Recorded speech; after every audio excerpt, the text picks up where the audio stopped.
ಲೋಕಸಭೆ ಚುನಾವಣೆಯಲ್ಲಿ ಹೇಗಾದ್ರೂ ಮಾಡಿ ಅತಿ ಹೆಚ್ಚಿನ ಸ್ಥಾನ ಗೆಲ್ಲಲೇಬೇಕು ಅಂತ ರಾಜ್ಯ ಬಿಜೆಪಿ ನಾಯಕರು ಕೂಡ ಪ್ಲಾನ್ ಮಾಡಿಕೊಂಡಿದ್ದಾರೆ. ಆದ್ರೆ ಬಹಿರಂಗವಾಗಿಯೂ ಕೂಡ ಅಭ್ಯರ್ಥಿಗಳ ಬಗ್ಗೆ ಚರ್ಚೆ ಆಗ್ತಾ ಇಲ್ಲ. ಆದ್ರೆ ಸಭೆಯಲ್ಲಿ ಸಂಭಾವ್ಯ ಅಭ್ಯರ್ಥಿಗಳ ಹೆಸರುಗಳು ಪ್ರಸ್ತಾಪ ಆಗುವುದು, ಚರ್ಚೆ ಆಗ್ತಾ ಇರೋದು ಗಮನಿಸಬೇಕಾಗಿರುವಂತಹ ವಿಚಾರ. ಬಿ ಸೋಮಣ್ಣ ಸೇರಿ ಕೆಲ ಆಕಾಂಕ್ಷಿಗಳ ಹೆಸರು ಸಭೆಯಲ್ಲಿ ಪ್ರಸ್ತಾಪ. ಆದ್ರೆ ಸಂಭಾವ್ಯರ ಪಟ್ಟಿ ತಯಾರಿಸುವುದಕ್ಕೆ ಕೋರ್ ಕಮಿಟಿ ಇನ್ನೂ ತನಕ ಮುಂದಾಗಿಲ್ಲ. ಯಾಕೆ ಅನ್ನೋದು ಪ್ರಶ್ನೆ ಆಗ್ತಾ ಇದೆ. ವರಿಷ್ಠರ ಜೊತೆ ಚರ್ಚೆ ಮಾಡಿ ತೀರ್ಮಾನಿಸುವ ಹೊಣೆ ಬಿಜೆಪಿ ರಾಜ್ಯಾಧ್ಯಕ್ಷ BY ವಿಜೇಂದ್ರ ಅವರ ಹೆಗಲಿಗೆ. ಕಳೆದ ಸಲ ಸಂಭಾವ್ಯರ ಪಟ್ಟಿ ಕಳಿಸಿದಾಗ ಹೈಕಮಾಂಡ್ ಅದನ್ನ ನಿರಾಕರಿಸಿತ್ತು. ಹೀಗಾಗಿ ಈ ಬಾರಿ ಗೊಂದಲ ಆಗಬಾರದು ಅನ್ನೋ ಕಾರಣಕ್ಕೆ ನಾಯಕರು ಅಲರ್ಟ್ ಆಗಿದ್ದಾರೆ ಅನ್ನೋದರ ಮಾಹಿತಿ ಸಿಗ್ತಾ ಇದೆ. ಹೈಕಮಾಂಡ್ಗೆ ರಾಜ್ಯದಿಂದ ಸಂಭಾವ್ಯರ ಪಟ್ಟಿ ಕಳಿಸದಿರಲು ನಿರ್ಧಾರ ಮಾಡಲಾಗಿದೆ ಅನ್ನೋದರ ಡೀಟೇಲ್ ಸಿಗ್ತಾ ಇದೆ. ವರಿಷ್ಠರ ಜೊತೆ ಚರ್ಚೆ ಮಾಡಿಯೇ ಪಟ್ಟಿ ತಯಾರಾಗುತ್ತೆ. ಅಲ್ಲಿ ತನಕ ಯಾವ ಸಂಭಾವ್ಯರ ಪಟ್ಟಿ ಕೂಡ ಸಿದ್ಧವಾಗೋದಿಲ್ಲ. ಕಾರಣ ಕಳೆದ ಬಾರಿ ಈ ರೀತಿ ಮಾಡಿದಾಗ ವರಿಷ್ಠರನ್ನ ನಿರಾಕರಿಸಿದ್ರು ಅನ್ನೋ ಕಾರಣಕ್ಕೆ ಈಗ ಅವರ ಜೊತೆಗೆ ನೇರವಾಗಿ ಸಂಭಾವ್ಯ ಅಭ್ಯರ್ಥಿಗಳ ಬಗ್ಗೆ ಚರ್ಚೆ ಮಾಡೋದು, ಅಂತಿಮವಾಗಿ ಪಟ್ಟಿಯನ್ನ ಸಿದ್ಧ ಮಾಡುವಂತ ಜವಾಬ್ದಾರಿಯನ್ನ ಬಿಜೆಪಿ ರಾಜ್ಯಾಧ್ಯಕ್ಷ BY ವಿಜೇಂದ್ರ ಅವರ ಹೆಗಲಿಗೆ ಹಾಕಲಾಗಿದೆ ಅನ್ನೋದರ ಡೀಟೇಲ್ ಸಿಗ್ತಾ ಇದೆ.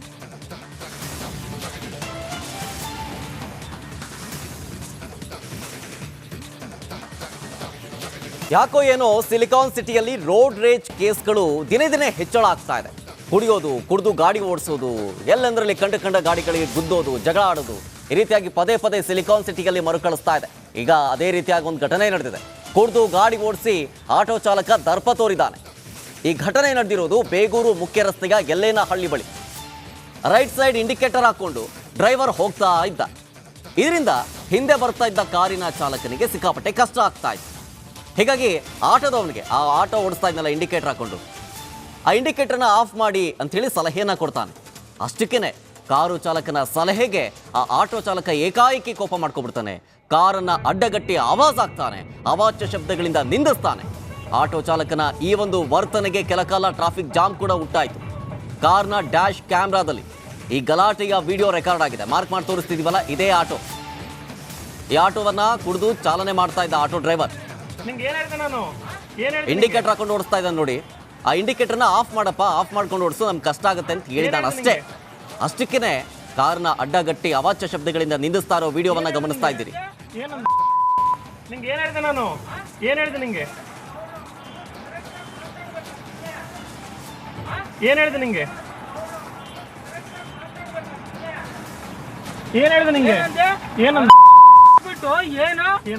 ಏನಂದ್ರೆ ಗಾಡಿ ಗ್ಲಾಸ್ ಇಳಿಸ್ಬಿಟ್ಟು ಏನ್ ಮಾತಾಡ್ದೆ? ಏನು ಇಂಡಿಕೇಟ್ ಆಫ್ ಮಾಡಪ್ಪ ಅಂದೆ.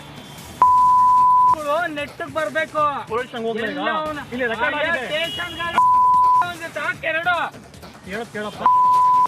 ಬೇಕಂದ್ರೆ ಏನಂದ ನಿಂಗೀಗ? ಅದನ್ನೇ ನೆಟ್ಟಗ್ ಮಾತಾಡೋ. ಏನನ್ನಪ್ಪ ನಿಂಗೀಗ?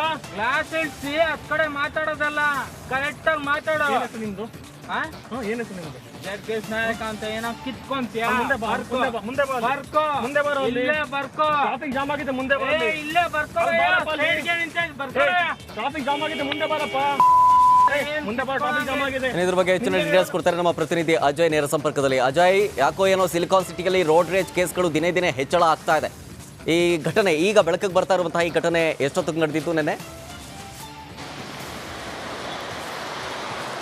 ಖಂಡಿತವಾಗ್ಲೂ ಶರತ್, ಏನಂತಂದ್ರೆ ರೋಡ್ ರೇಜ್ ಪ್ರಕರಣಗಳಲ್ಲಿ ಯಾರೇ ಗಲಾಟೆ ಮಾಡಿದ್ರು ಕೂಡ ಅಂಥವ್ರ ಮೇಲೆ ರೌಡಿ ಶೀಟನ್ನ ನಾವು ಓಪನ್ ಮಾಡ್ತೀವಿ ಅಂತ ಪೊಲೀಸರು ಎಚ್ಚರಿಕೆಯನ್ನ ಕೊಟ್ಟಿದ್ರು ಸಹ ಪ್ರತಿದಿನ ಈ ರೀತಿಯಾದಂತಹ ಘಟನೆಗಳು ಕೂಡ ಜಾಸ್ತಿ ಆಗ್ತಾ ಇರುವಂಥದ್ದು. ಈ ಒಂದು ಘಟನೆ ಕೂಡ ಬೆಳ್ಳಂದೂರು ಮುಖ್ಯ ರಸ್ತೆ ಏನಿದೆ ಅಲ್ಲಿ ನಡೆದಿರುವಂತಹ ಘಟನೆ. ಇದು ಯಲ್ಲೇನಹಳ್ಳಿ ಅನ್ನೋ ಒಂದು ಭಾಗದಲ್ಲಿ ನಡೆದಿರುವಂತಹ ಘಟನೆ. ಅಂದ್ರೆ ಇದೇ ತಿಂಗಳ 1ನೇ ತಾರೀಕು ಈ ಒಂದು ಘಟನೆ ಆಗಿರುವಂಥದ್ದು. ಅಂದ್ರೆ ಘಟನೆಗೆ ಕಾರಣ ಅಂದ್ರೆ ಮುಂದೆ ಹೋಗ್ತಾ ಇದ್ದಂತ ಆಟೋ ಚಾಲಕ ಏನಿದ್ದಾನೆ ಆತ ಒಂದು ಇಂಡಿಕೇಟರ್ನ, ಅಂದ್ರೆ ರೈಟ್ ಸೈಡ್ ಇಂಡಿಕೇಟರ್ನ ಹಾಕೊಂಡು ಹೋಗ್ತಿರ್ತಾನೆ. ಹಿಂದೆ ಬರ್ತಿದ್ದಂತಹ ಕಾರು ಚಾಲಕರಿಗೂ ಕೂಡ ಸಾಕಷ್ಟು ಸಮಸ್ಯೆ ಆಗ್ತಿರುತ್ತೆ. ಇದನ್ನ ಪ್ರಶ್ನೆ ಮಾಡ್ತಾರಷ್ಟೇ, ಯಾಕಪ್ಪ ಇಂಡಿಕೇಟರ್ನ ಆಫ್ ಮಾಡಿ, ನೀನು ನಮಗೂ ಕೂಡ ಓಡಿಸೋದಕ್ಕೆ ತೊಂದರೆ ಆಗತ್ತೆ ಅಂತ ಹೇಳ್ತಾನೆ. ಇದೇ ಕಾರಣಕ್ಕೆ ಮುಂದೆ ಹೋದಂತ ಆಟೋ ಚಾಲಕ ಏನಿದ್ದಾನೆ ಆ ಒಂದು ಕಾರಿಗೆ ಅಡ್ಡಗಡ್ತಾನೆ. ಕಾರಿಗೆ ಅಡ್ಡಗಟ್ಟಿ ಅವಾಚ್ಯ ಶಬ್ದಗಳಿಂದ ನಿಲ್ಲಿಸ್ತಾನೆ. ನೀನ್ ಯಾರು ನನಗೆ ಹೇಳೋದಕ್ಕೆ? ಇದು ನನ್ನ ಇಂಡಿಕೇಟ್ರು, ನನ್ನ ಗಾಡಿ, ನಾನು ಹೇಗೆ ಬೇಕಾದ್ರೂ ಹಾಕೊತೀನಿ, ಎಷ್ಟೊತ್ತು ಬೇಕಾದ್ರೂ ಹಾಕೊತೀನಿ, ನಾನು ಇದನ್ನು ಆಫ್ ಮಾಡೋದಿಲ್ಲ ಅನ್ನೋ ಒಂದು ಮಾತನ್ನು ಕೂಡ ಹೇಳ್ತಾನೆ. ಆನಂತರ ಇನ್ನೂ ಒಂದು ರೀತಿ ಕೆಲ ಕಾಲ ಅಲ್ಲಿ ಗಲಾಟೆ ಕೂಡ ಆಗತ್ತೆ. ಅಂದರೆ ಇವರು ಕಾರಿಂದ ಇಳಿಯೋದಿಲ್ಲ. ಅವ್ರು ಹೇಳ್ತಾರೆ, ನೀನು ಗಲಾಟೆ ಮಾಡಬೇಡ, ಈ ವಿಡಿಯೋ ಎಲ್ಲ ರೆಕಾರ್ಡ್ ಆಗ್ತಿದೆ, ನಾನು ಪೊಲೀಸ್ ಠಾಣೆಗೆ ದೂರು ಕೊಡ್ತೀನಿ ಅಂತ ಹೇಳಿದ್ರು ಕೂಡ ಆತ ನೀನು ಎಲ್ಲಿಗೆ ಬೇಕಾದ್ರೂ ದೂರು ಕೊಡ್ಕೋ, ನೀನು ಏನಾದ್ರು ಮಾಡ್ಕೋ, ನಿನ್ನ ಕೈಯಿಂದ ಏನು ಮಾಡೋದಕ್ಕಾಗಲ್ಲ ಅಂದರೆ ಇದು ಆಗೋದಿಲ್ಲ ಅನ್ನೋ ಒಂದು ಮಾತುಗಳನ್ನು ಕೂಡ ಆತ ಹೇಳ್ತಾನೆ. ಒಂದು ರೀತಿ ಅಲ್ಲೇ ಜಗಳ ಕೂಡ ಆಗತ್ತೆ. ಆನಂತರ ಇಬ್ರು ಒಂದು ರೀತಿ ಜಗಳದಿಂದಾಗಿ ಕೆಲ ಕಾಲ ಅಲ್ಲಿ ಟ್ರಾಫಿಕ್ ಜಾಮ್ ಕೂಡ ಉಂಟಾಗುತ್ತೆ. ಸೊ ಹೀಗಾಗಿ ಈ ರೀತಿಯಾದಂತಹ ಪ್ರಕರಣಗಳು ದಿನೇ ದಿನೇ ಹೆಚ್ಚಾಗ್ತಾ ಇದೆ. ಪೊಲೀಸರು ಕೂಡ ರೌಡಿ ಶೀಟ್ಗಳನ್ನ ಓಪನ್ ಮಾಡ್ತೀವಿ ಅನ್ನೋ ಒಂದು ಖಡಕ್ ಸೂಚನೆಯನ್ನು ಕೂಡ ಕೊಟ್ಟಿದ್ದಾರೆ. ಆದರೂ ಕೂಡ ಪ್ರತಿದಿನ ಈ ರೀತಿಯಾದಂತಹ ಘಟನೆಗಳು ದಿನೇ ದಿನೇ ಹೆಚ್ಚಾಗ್ತಿದೆ ಅಂತಾನೆ ಹೇಳ್ಬೋದು. ಸದ್ಯಕ್ಕೆ ಇರುವಂತಹ ಮಾಹಿತಿ ಪ್ರಕಾರ ಇನ್ನು ಯಾವುದೇ ರೀತಿಯಾದಂತಹ ದೂರುಗಳು ಇನ್ನೂ ದಾಖಲಾಗಿಲ್ಲ ಅನ್ನೋ ಮಾಹಿತಿ ಕೂಡ ಸಿಗ್ತಾ ಇರುವಂತದ್ದು. ಶರತ್, ಥ್ಯಾಂಕ್ ಯು ಅಜಯ್ ಡೀಟೇಲ್ಸ್ಗಾಗಿ. ಲೋಕಸಮರದಲ್ಲಿ ಕೇಸರಿ ಪಡೆ ನಾಗಾಲೋಟಕ್ಕೆ ಬ್ರೇಕ್ ಹಾಕುವುದಕ್ಕೆ ಕಾಂಗ್ರೆಸ್ ಭರ್ಜರಿ ಸರ್ಕಸ್ ಅನ್ನೇ ನಡೆಸ್ತಾ ಇದೆ. ಇದರ ಮಧ್ಯೆ ರಾಜ್ಯ ಕಾಂಗ್ರೆಸ್ ನಾಯಕರು ಮೋದಿ ವಿರುದ್ಧ ಸೆಟೆದು ನಿಂತಿದ್ದಾರೆ. ದಿಲ್ಲಿಯಲ್ಲಿ ದಂಗಲ್ ಸಾರೋದಕ್ಕೆ ಮುಂದಾಗಿದ್ದಾರೆ. ಆ ಕುರಿತ ಒಂದು ರಿಪೋರ್ಟ್ ಇಲ್ಲಿದೆ.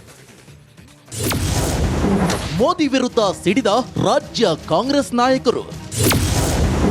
ಫೆಬ್ರವರಿ 7ಕ್ಕೆ ಮೋದಿ ಸರ್ಕಾರ ವಿರುದ್ಧ ದಿಲ್ಲಿಯಲ್ಲಿ ದಂಗಲ್.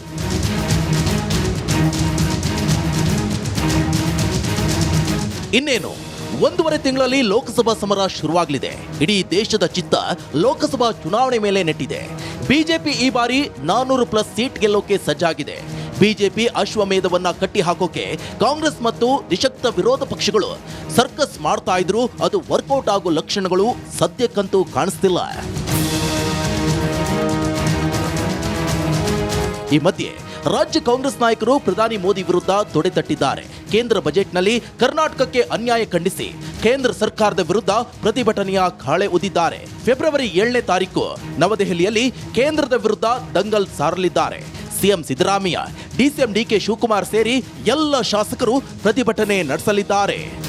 ನಮ್ಮ ರಾಜ್ಯಕ್ಕೆ, ಕರ್ನಾಟಕ ರಾಜ್ಯಕ್ಕೆ ಆಗ್ತಾ ಇರೋಂಥ ಕೇಂದ್ರ ಸರ್ಕಾರದ ಮಲ್ತಾಯಿ ಧೋರಣೆಯನ್ನು ಸರಿಪಡಿಸಬೇಕು ಅಂತೇಳಿ ಜನರಿಗೆ ಜಾಗೃತಿ ಮೂಡಿಸ್ಲಿಕ್ಕೋಸ್ಕರ, ಜನರಿಗೆ ನ್ಯಾಯವನ್ನು ಒದಗಿಸ್ಕೊಡೋಕ್ಕೋಸ್ಕರ ನಾವೆಲ್ಲ ಶಾಸಕರು ದೆಹಲಿ ಚಲೋ ಮಾಡ್ತಾ ಇದ್ದೀವಿ.